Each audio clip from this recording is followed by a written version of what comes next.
लेकिन मैं ये कहता हूं कि ये कुर्सी के चक्कर में मोमिन कामिल को रहना भी नहीं चाहिए। अल्लाह जिसे आयतल कुर्सी दिया हो, वाह वाह वाह वाह वाह, बहुत हमारे खूब। पास आयतल कुर्सी हो, उसे दुनिया की कुर्सियों की जरूरत नहीं होती। वाह, क्योंकि एक तरह से ये नशा भी है जो चढ़ता है उतरता भी नहीं। बहरहाल आज रात के 12 बजने के बाद काशीपुर की इस ठंडी रात में आपका जोश और जज्बा बता रहा है कि दिन के 12 बज रहे हैं। वाह वाह, बहुत खूब। मैंने ये सोचा नहीं था कि सख्त ठंडी रातें अभी ये शुरुआत है आपके यहाँ, लोग इतनी रात तक नहीं बैठेंगे। लेकिन मेरे अजीजों, दीवानों के लिए कोई वक्त नहीं होता। मैंने एक बार महसूस किया था, मध्य प्रदेश में एक जलसा था और उनका बहुत ज्यादा इसरार था कि संडे को ही आप तारीख दीजिए। तारीख मिल गई और इत्तेफाक ऐसा कि मुझे सफर करने की इजाजत ही नहीं मिली, मुझे फ्लाइट में जाने ही नहीं दिया गया। जलसा बहुत बड़ा सजा था। हमने उनसे कहा कि आज नहीं आ सकते, कल आएंगे।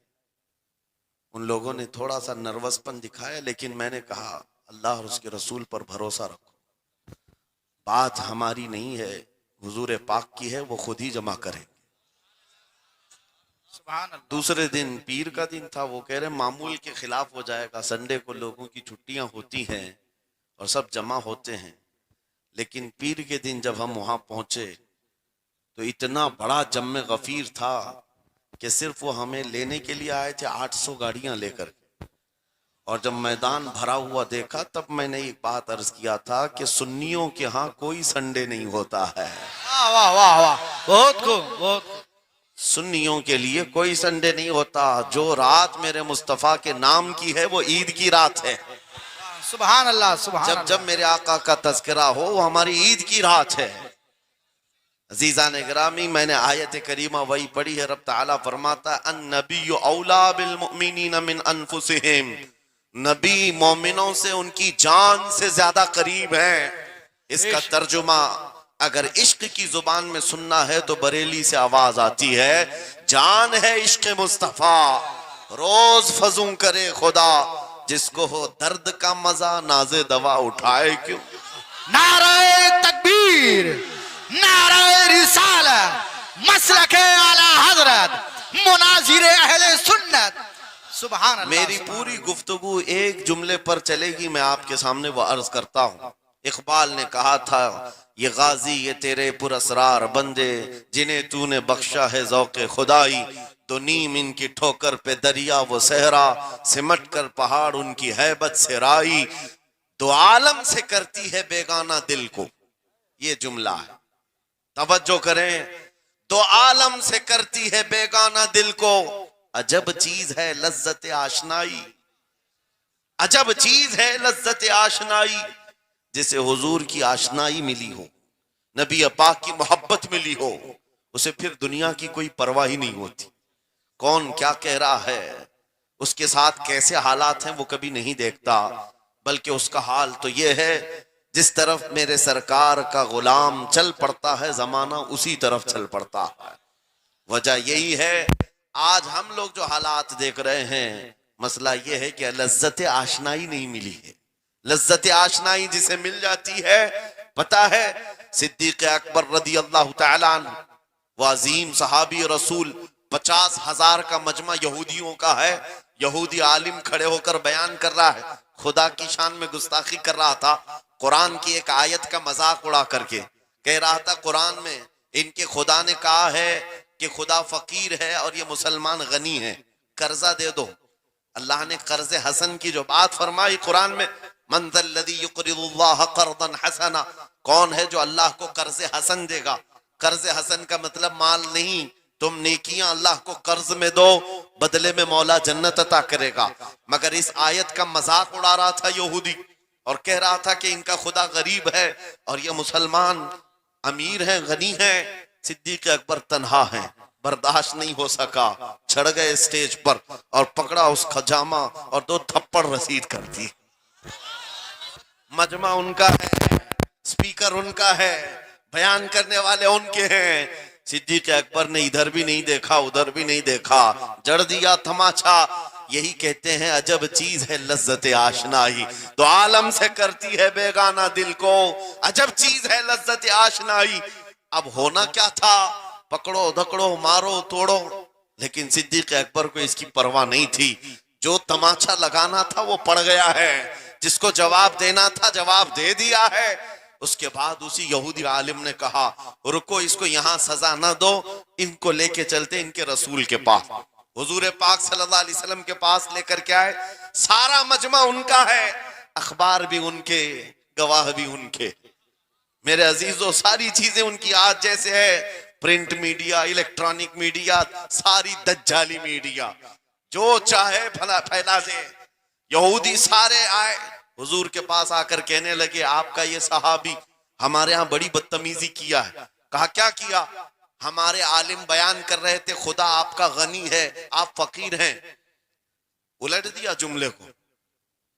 यहूदी कह रहे हैं हमारा आलिम आपकी खुदा की शान बयान कर रहा था, अल्लाह गनी है और मुसलमान फकीर हैं। इस बात पर अबू बकर ने तमाचा लगा दिया। हुजूर पाक ने पूछा है अबू बकर क्या इस बात पर तुमने तमाचा लगाया? आपने कहा नहीं या रसूल अल्लाह, ये झूठ बोल रहे हैं। उस वक्त ये गुस्ताखी कर रहे थे और कह रहे थे कि खुदा गरीब है, इनका फकीर है, और मुसलमान गनी है, खुदा कर्जा मांगता है। हुजूर ने फरमाया तुम्हारे पास कोई गवाह है? हज़रत अबू बकर के पास कोई गवाह नहीं था, तन्हा थे। और यहूदी सब के सब झूठे और सब झूठ पर जमाए। एक नहीं दसियों यहूदी कह रहे हैं नहीं हमारा आलिम सच बोल रहा है, हमारा आलिम सच बोल रहा है। एक बात याद रखो मुसलमानों, इन तमाम चीजों से अपने जहन को साफ कर लो।